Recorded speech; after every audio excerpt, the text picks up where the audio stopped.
Okay, let's get into your reading, Leo. Okay, so this person can't stop thinking about you. They're daydreaming about you. You are constantly on their mind. Knight of Cups energy. They want to come towards you. They want to reach out. They want to communicate. They want to reconcile. The Knight of Cups. So Knight of Cups here, this is someone coming towards you with an offer, with a proposal, with an olive branch, with their heart in their hands, basically. And I want to name what the title is doing right up front, okay? Because it's giving you an instruction, not just a promise. They ignored you. Now they want you back. But you need to hear the message first.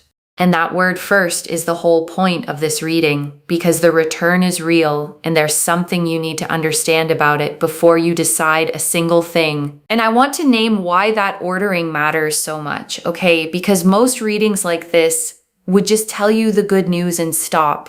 They ignored you, now they want you back. The end. Go be happy. And that would leave you walking into the reunion completely unprepared. But this reading is doing something kinder than that, okay? It's handing you the good news and the caution in the same breath. Because the return is genuinely coming, and how you handle it will decide whether it becomes a real second chance or just another turn of the same wheel. So hear the whole thing before you feel too much, okay? Let the cards give you the full map before your heart runs ahead of you, because you've earned the right to walk into this knowing exactly what you're walking into. And the Knight of Cups is the great romantic of the deck, okay? A knight riding slowly on a white horse, a cup held out in front of him, wings on his helmet and his heels, fish patterned on his cloak. And he is the card of the person who arrives with their feelings extended. The confession, the proposal, the offer of the heart. And notice he moves slowly, okay? His horse walking, not galloping. So whatever's coming your way isn't reckless or impulsive. It's considered. It's someone who has thought about this, felt it build, and decided to come toward you with it on purpose. And I want to draw out one more thing about this knight, okay? Because there's a tension between him and a card coming later. The Knight of Cups moves slow and heartfelt, but further into this reading, we're going to see the Knight of Swords, who moves fast and intense, and that's not a contradiction, okay? It's two layers of the same return. Underneath, the feeling is Knight of Cups, tender, romantic, genuinely emotional. And the delivery might be Knight of Swords, fast, urgent, all at once. So the heart behind it is soft, okay? And the arrival of it might be a rush. And knowing that in advance helps you not mistake the speed for the substance. The real thing to read is the Knight of Cups underneath, the feeling, not the Knight of Swords urgency on top. And I want you to sit with what daydreaming about someone actually means, okay? Because it's more revealing than it sounds. A person doesn't daydream about someone they're indifferent to. You don't build little scenes in your head about a person you've moved past. Daydreaming is what the mind does when it can't let something go, when it keeps reaching for a person who isn't there. So if this person is daydreaming about you, okay, constantly with you on their mind the way the cards are showing, then whatever they told themselves when they walked away, their own mind is disagreeing with it. Their mind keeps returning to you over and over, which is the clearest sign that the leaving never actually took. So this person really wants to reconcile with you. They want to reach out. They want to say something. They've been thinking about you a lot. Let's see what else is going on here. The Five of Pentacles. So the Five of Pentacles here, this shows that this person has been feeling a bit left out in the cold. They've been feeling a bit rejected. They've been feeling a bit abandoned. And I feel like this is a situation where, either they ignored you or they, sort of pushed you away. And now they're the ones feeling left out in the cold. Now they're the ones feeling rejected, feeling abandoned, feeling a bit lonely. And the Five of Pentacles shows two figures out in the snow, okay, cold, one injured and limping, passing beneath a warm, glowing, stained glass window without looking up at it. And it's the card of feeling shut out from warmth, of being right beside comfort and not being able to reach it. And here's the poetic justice of it turning up now, okay? Because they were the one who did the ignoring. They were the one who created the cold by pushing you out into it. And now they're standing in that exact cold themselves, feeling the precise thing they made you feel. And I want to be honest about what that does, okay? Because a person only truly understands a hurt once they've felt it from the inside. They may not have grasped what ignoring you actually cost until they ended up on the receiving end of the same cold, and now they get it fully, which is a big part of why they want to come back. And I want to name something specific about the loneliness in this card, okay? Because it's not ordinary loneliness. It's the loneliness of having pushed away the one warmth that was actually theirs. And that comes with a second layer on top, the layer of knowing they did it to themselves. Because when you look at the Five of Pentacles, okay, those two figures are walking right past a lit window. The warmth is there. It's glowing. It's close enough to touch. They just can't get to it, or they don't look up to see it. And that's this person with you, okay? The warmth of what you had is glowing right there in their memory, and they're standing outside it in the snow, realizing they're the one who walked out and pulled the door shut behind them. And that realization is a very particular kind of cold. So let's see what else is coming through here. The Three of Swords. So Three of Swords here. This is heartbreak. This is pain. This is sorrow. I feel like this person is going through a lot of heartache right now. They're going through a lot of pain. They're going through a lot of sorrow. And I feel like a lot of this is to do with you, okay? They miss you. They're hurting because of the distance, because of the disconnection, because of the fact that you're not talking anymore. And the Three of Swords shows a single red heart pierced by three swords, okay? Gray rain falling behind it. No figure, no story around it. Just the wounded heart itself, because it's pure heartache, stripped of everything else. And I want you to sit with the fact that this is their card here, okay? Not yours. They are the one with the pierced heart in this reading. They are the one in the rain. The pain of this distance is landing on them now. And it's landing hard. And I want to name what makes this heartache different from ordinary heartbreak, okay? Because there's a specific weight to it. When someone breaks your heart, at least you get to feel wronged. You get the clean, simple grief of it not being your fault. This person doesn't get that clean version. Their heartache comes with a splinter of guilt in it, okay? Because they know they caused this. They weren't left. They left. They weren't ignored. They ignored. And now they're feeling the exact pain they handed to you first, with the added sting of knowing they built it themselves. And that particular flavor of pain, okay, the self-caused kind, is one of the most motivating forces there is. It's the pain that makes people change because it can't be blamed on anyone else. And there's nowhere to put it except into becoming different. The Eight of Cups. So Eight of Cups here. This shows that this person walked away from something. They walked away from you. They walked away from the connection. They left. And now they're realizing that maybe that was a mistake. Maybe they shouldn't have walked away. Maybe they, gave up on something too soon. And now they're regretting it. And the Eight of Cups shows a cloaked figure walking away under a moon. Okay, 8 cups stacked and left behind on the shore, heading off alone into the mountains.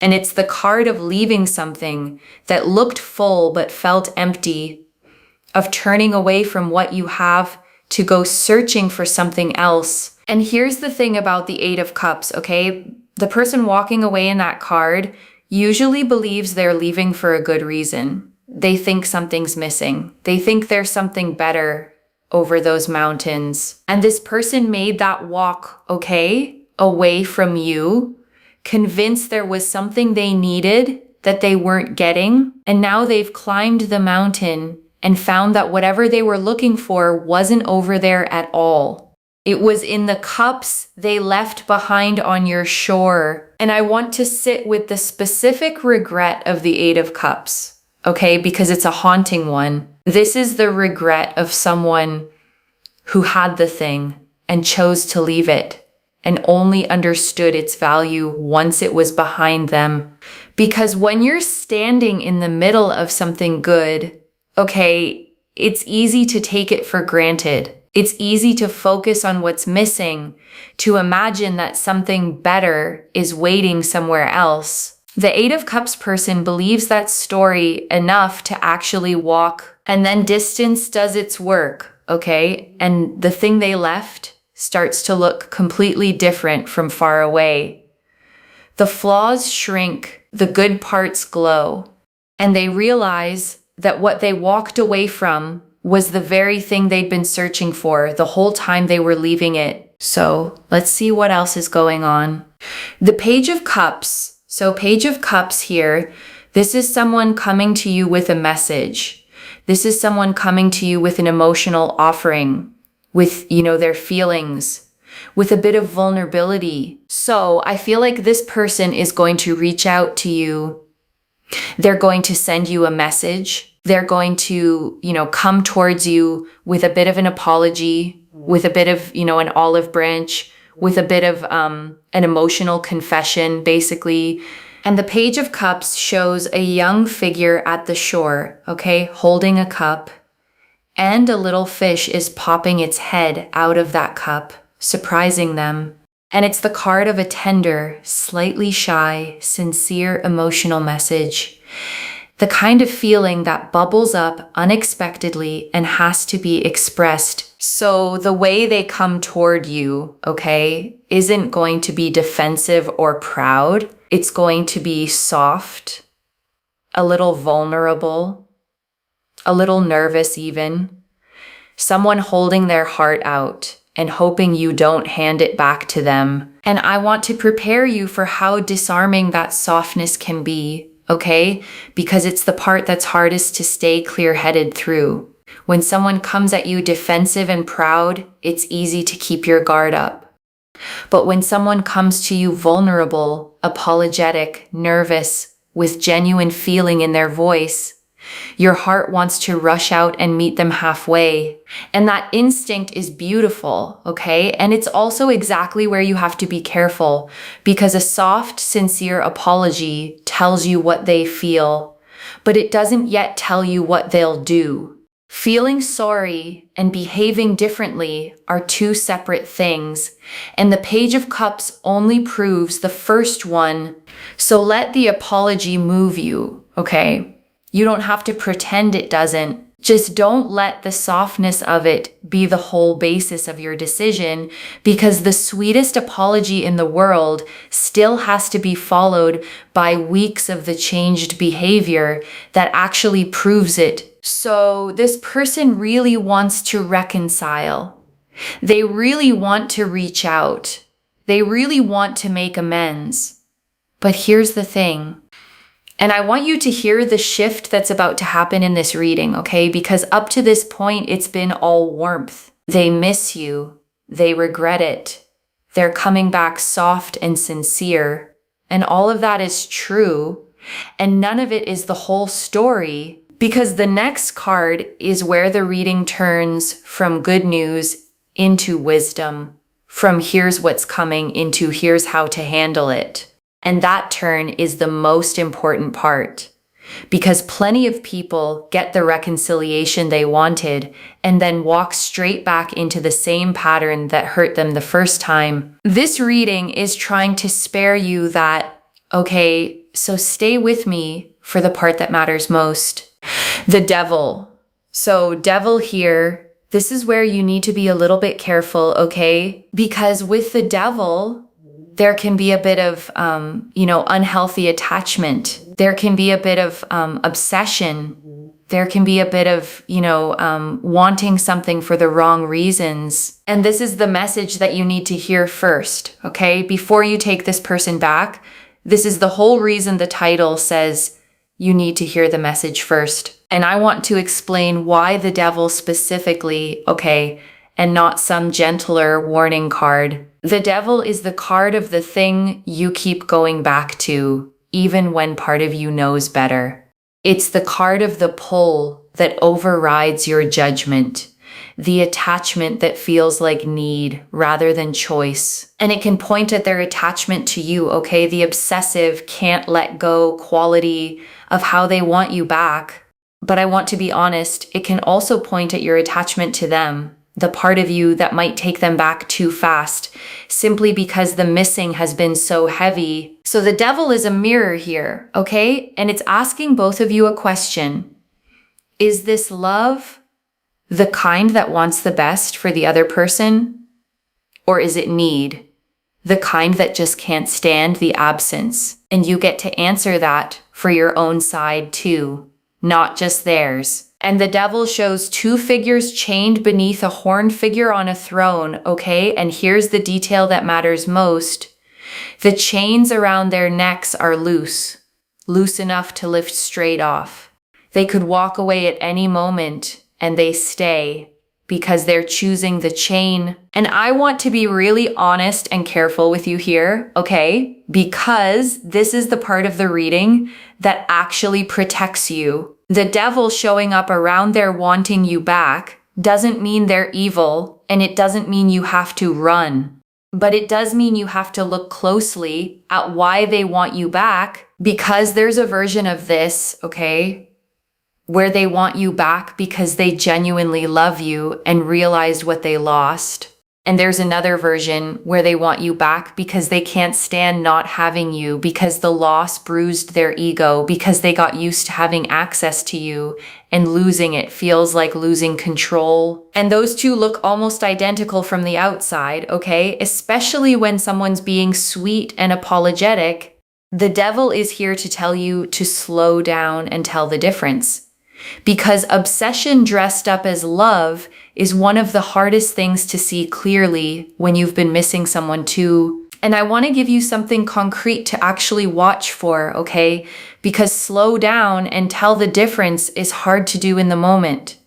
So here's how the two versions behave differently over time. Love that grew up, okay, takes responsibility without being cornered into it. It names what it did wrong specifically, not vaguely. It doesn't rush you.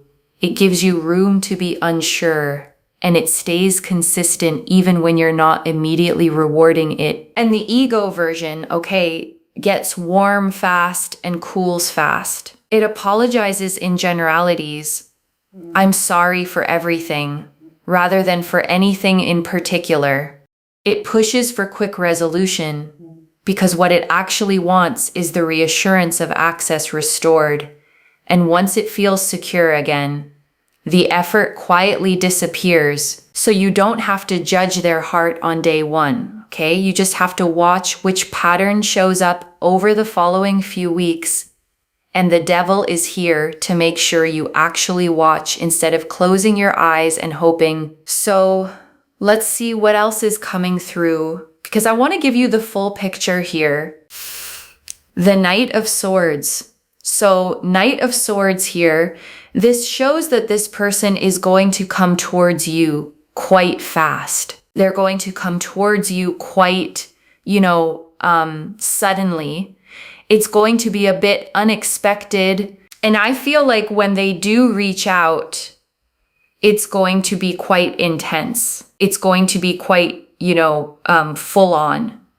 They're going to come at you with a lot of energy, a lot of, wanting to sort things out quickly. And the Knight of Swords is shown charging on horseback at full gallop, okay? Sword raised high, leading forward into the wind, storm clouds gathering behind him.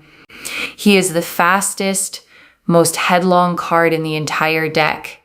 and he does not do patience. So when this person comes, okay, they may come all at once intensely, wanting to resolve everything in one big rush. And I want you to be ready for that because the intensity can be sweeping, and sweeping is exactly the thing that can knock you off your own clear thinking, and paired with the devil right before it, okay? That fast, intense energy is worth watching carefully because sometimes the rush to fix everything quickly is really a rush to get access back before you've had time to think. And you deserve the time to think. And I want to give you permission for something specific here, okay? Because the intensity of the Knight of Swords can make you feel like you have to respond right away. You don't. The speed is theirs, not yours. When this rush arrives, okay, you're allowed to slow it down. You're allowed to say you need some time to sit with it. You're allowed to read the intense message, feel everything it stirs up, and then wait before you answer. Because anyone who genuinely wants to rebuild, okay, will respect you taking your time. The only kind of person who can't tolerate you slowing down is the kind who needs you swept up before you think too clearly. And that reaction itself would tell you everything the devil was warning about. The Lovers. But, okay, we've also got the Lovers here, which is a beautiful card. And I don't want to, completely, sort of scare you off this person, because the Lovers here shows that there is a genuine connection. There is a genuine bond. There is genuine love here. There is a genuine soulmate kind of energy. And the Lovers card shows two figures beneath a great angel, okay? The sun blazing above them, a mountain between them, a choice being blessed from above. And yes, it's a card of deep love and connection, but at its very core, the Lovers is a card of choice, of a decision made with your whole self. And I want you to hold both of these cards together, okay? The Devil and the Lovers, because that's the true shape of this whole situation. There is genuine love here. The Lovers is real, and there is also a shadow. The Devil is real too. And the reading isn't telling you to pick one and ignore the other. It's telling you both are present, okay? And that the choice, which is the heart of the Lovers, is yours to make with your eyes fully open, not blinded by the love into ignoring the shadow, and not so guarded against the shadow that you deny the love, both at once, clearly. And I want to say something about why the Lovers is a choice card and not just a love card, okay? Because most people only know the romantic half of it. Look at the image again. There's an angel above, a blessing coming down, but the two figures still have to choose each other. The blessing doesn't remove the decision. It just means the decision is sacred, and that's the position you're in, okay? The love is real. The connection is genuine, maybe even soulmate level, and none of that makes the choice for you. A real connection can still be the wrong thing at the wrong time. A soulmate can still be someone who isn't ready to treat you well yet. So the Lovers isn't telling you to say yes, okay? And it isn't telling you to say no. It's telling you that you have a real, weighty, blessed from above choice to make, and that you're the one who gets to make it with full knowledge of both the love and the shadow, not despite either one. So let's see what the advice is here, because this is important. The Queen of Swords. So Queen of Swords here, this is the advice, and it's very clear. Okay, the Queen of Swords says, use your head. Don't just, follow your heart blindly. Use your head. Think clearly. Set boundaries. Be discerning. Be a little bit, guarded. And the Queen of Swords sits on her throne, okay? Sword raised straight up. One hand extended, clouds beneath her, butterflies carved into her throne. And she is the card of clear sight, of the person who has been through pain and turned it into wisdom rather than bitterness. And people always call her cold, okay? And she isn't. She just refuses to be fooled. She loves with her eyes open. She can care about someone deeply and still ask the hard questions, still hold a boundary, still notice when something doesn't add up. And that is exactly the energy this reading is asking you to bring, okay, to this reconciliation. Not a closed heart, but a clear head. You don't have to reject them to protect yourself. You just have to stay the Queen of Swords, warm but discerning, open but not naive, willing to receive the apology and still watch the actions that come after it. And I want to speak to why the Queen of Swords is the perfect advice for you specifically, okay? Because of everything you've already been through in this. You were ignored. You were made to sit in a silence you didn't choose. And going through that gives a person two options. One option is to get bitter, okay, to armor up so hard that you can never be hurt again, but also never be close to anyone again. And the other option is to get wise, to keep your warmth, but add discernment to it, to love with your eyes open instead of shut. And the Queen of Swords is the second one, okay?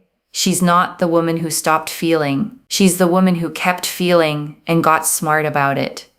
She's proof that you can be soft and sharp at the same time, tender and clear, open to love and unwilling to be fooled. And that's who you get to be walking into this, okay? Not the person who got ignored and is just grateful to be wanted again, but the one who knows her worth so completely that she can let someone back in slowly on her own terms and lose nothing either way it goes. And before the final message, I want to leave a few things to actually hold on to, okay? The return is real, loves. The Knight of Cups, the Page of Cups, the Eight of Cups, regret. All of it says this person is genuinely coming back, genuinely missing you, genuinely feeling the cold they put you in. You did not imagine the connection, and you are not crazy for sensing they still care. The second, but the message you need to hear first, is the Devil. Before you fall back in, look clearly at why they want you back. Real love that realized its mistake looks different from an ego that can't stand losing access. One of them changes and stays changed. The other is sweet until it feels secure again and then drifts right back. The third, be the Queen of Swords. You can keep your heart open and your head clear at the same time. Receive the apology, feel the love, and still make them prove it with consistency over time, not just with one intense sweeping Knight of Swords rush of words. Words are easy. Weeks of changed behavior are the proof. And I want to answer one more thing, okay? Why this reached you now with this much specific detail? Because they're about to come back and you are going to have to decide fast in the heat of the moment with your heart pulling hard. And this reading arrived first, okay, so that when the message comes, you already know what to watch for and you get to choose from clarity instead of just from longing. I don't pull the Knight of Cups, the Five of Pentacles, the Three of Swords, the Eight of Cups, and then the Devil right next to the Lovers with the Queen of Swords as the advice, all by accident. And I want to speak to the small longing part of you for a second, okay? The one quietly thinking, but I miss them too, so who cares why they're coming back? You care, because you deserve to be wanted for love, not for access. And the difference between those two is the difference between a real second chance and the same cycle wearing a nicer face. This is already clear, okay? The Knight of Cups confirmed they're coming toward you with their heart out. The Five of Pentacles confirmed they're the one cold and shut out now. The Three of Swords and Eight of Cups confirmed real heartache and regret over walking away. The Page of Cups confirmed a soft, sincere, apologetic message is coming. The Devil confirmed the warning, look at why. The Knight of Swords confirmed it comes fast and intense. The Lovers confirmed real love is genuinely present.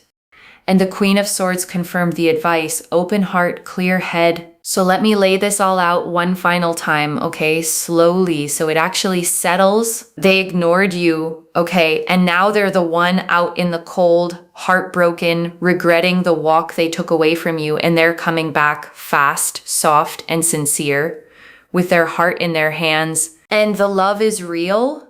The lovers confirmed that. But so is the message you needed to hear first, the devil, which is to look clearly at whether this is love that grew up or an attachment that just can't let go. And your job is to be the Queen of Swords, warm but clear, open but discerning, letting them prove it with time instead of being swept away by the rush. One message. They're coming back with love in one hand and old habits in the other.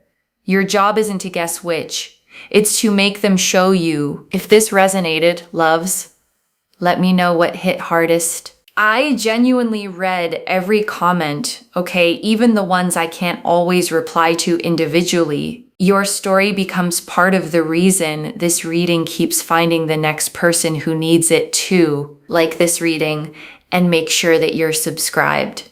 And I'll see you in the next one. Wherever you're watching this from, okay, I want you to actually feel this settle in before you go. You spent a while being the one who got ignored, okay? The one left wondering, the one who had to sit in a silence you didn't choose and didn't deserve. And now the whole thing has turned around, okay? Now they're the one in the cold. Now they're the one reaching. Now they're the one hoping the door still opens. And that shift didn't happen because you begged for it, okay? It happened because you stepped back and let the truth of the situation surface on its own, which is the most dignified thing a person can do when they've been treated as less than they are. So meet this return standing tall, okay? Not cold, not vengeful, just clear. You're allowed to still love them and still require them to earn their way back. Those two things have never been in conflict, and holding both is exactly what the Queen of Swords would do. And I want to leave you with one last picture, okay, because I think it captures the whole reading. Imagine the two of you standing where you started, except everything has quietly reversed. You're the one steady now, warm, whole, clear-eyed, and they're the one arriving, hopeful, a little nervous, holding out a cup and hoping you'll take it. And there is no rush in that picture, okay? You don't have to grab the cup the second it's offered. And you don't have to knock it away either. You get to look at it, look at them, and take exactly as long as you need to know what's really in it. That's the whole gift of hearing the message first, okay? You get to receive this return as the calm, discerning, fully worthy person you've become, instead of the one who is left in the silence. And whichever way you choose, you win, because you're choosing from strength now, not from longing. Take care of yourself. Bye, loves.